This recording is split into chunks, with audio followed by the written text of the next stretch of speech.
headlines in December when she revealed she had quit her job and divorced her husband after falling in love. Okay. So I guess she fell in love with the prisoner. Okay, so she insisted that her view was just misunderstood, I guess the prison guy. This came after he had been dubbed the most hated man in America for price gouging a drug for people with HIV. Bizarre though, the story was Smith, I believe that's her last name. Yeah, Christy. I don't know why they won't just call her Christy. Has plenty of company.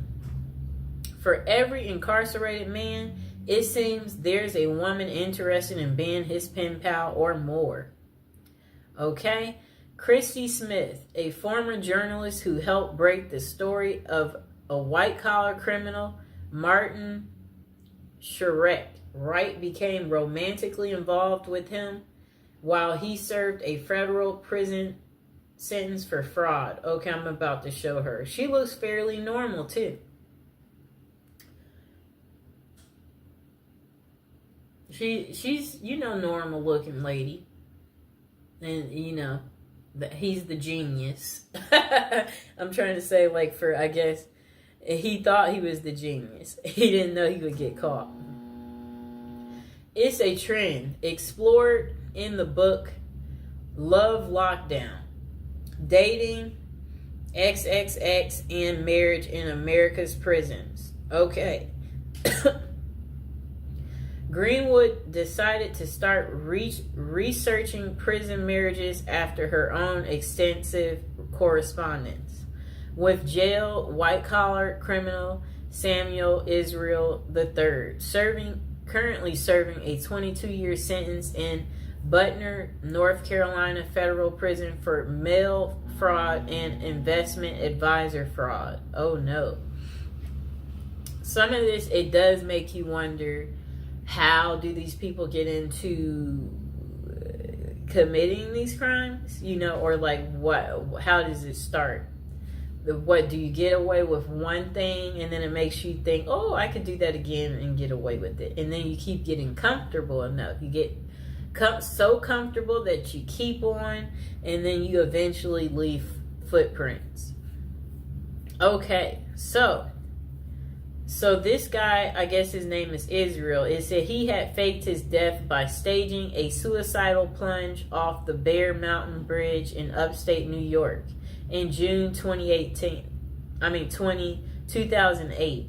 He turned himself in to the feds 3 weeks later, and Greenwood reached out to him whilst researching her first book, Playing Dead, about people who fake their own deaths or disappearances. They have stayed in touch for 7 years, corresponding frequently, although they have never met. Quite interesting, right, people? I think we know people like this, where you're online friends, and for whatever reason y'all stay in touch. I don't know what that's about, why people want to do that, because it's I don't want to do it, so I don't know why people want to do it. Okay. Throughout the half dozen years I've known Sam, he has gone from my subject to my stalker to my friend, she writes, nodding that the correspondence helped her understand the laser-like attention an inmate with little to do can lavish on a lady. For her latest book, Greenwood followed the lives of 5 couples who met while one of them was incarcerated. Okay. I don't know what that means. I'm just trying to say, whatever they wrote was very confusing what came next. So, to prison wives who have long histories with their men, MWI. Okay? Women are seen as pathetic losers, or worse yet, prison groupies. Let's just label them a prison groupie. But what she found were relationships that were at times romantic, messy, complicated, and sometimes heartbreaking. In other words, not too unlike those in the real world. One couple includes Joe, an ex-Army medic who had worked as a prison guard at a Kansas City jail, and Benny Reed, who was serving a 10-year sentence in the maximum security Oregon State Penitentiary for the attempted murder of his then girlfriend. It shows Joe and Benny Reed, who met on a prison pen pal site, on their wedding day, and they are kissing. I'm going to show the picture. That's her prison boo. You see that? How romantic. The pair met on a prison pen pal site. Joe knew the stigma of associating with a felon, but it didn't deter her. In recovery herself from an addiction to pain pills, Joe credited Benny with making me the best possible version of myself. I think these women tend to be very nurturing. They have a sense of wanting to be cared for, wanting to be caring for someone else, and men in prison, for obvious reasons, are quite needy. The pair even got married at the prison. He saved up from his $1.81 an hour prison call center job to buy her a ring off Etsy. How sweet. But the relationship ended abruptly when Benny found other companions online. Are you kidding me? He still left her while in prison. That's crazy. It says, yeah, that's crazy. Oh my gosh. Wow.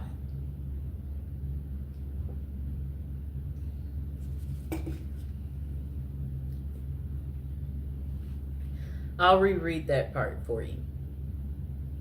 The pair had even got engaged at the prison. He saved up from his $1.81 an hour prison call center job to buy her a ring off Etsy. But the relationship, it ended abruptly when Benny found other companions online. Wow. Even in prison, they cheat and they're greedy.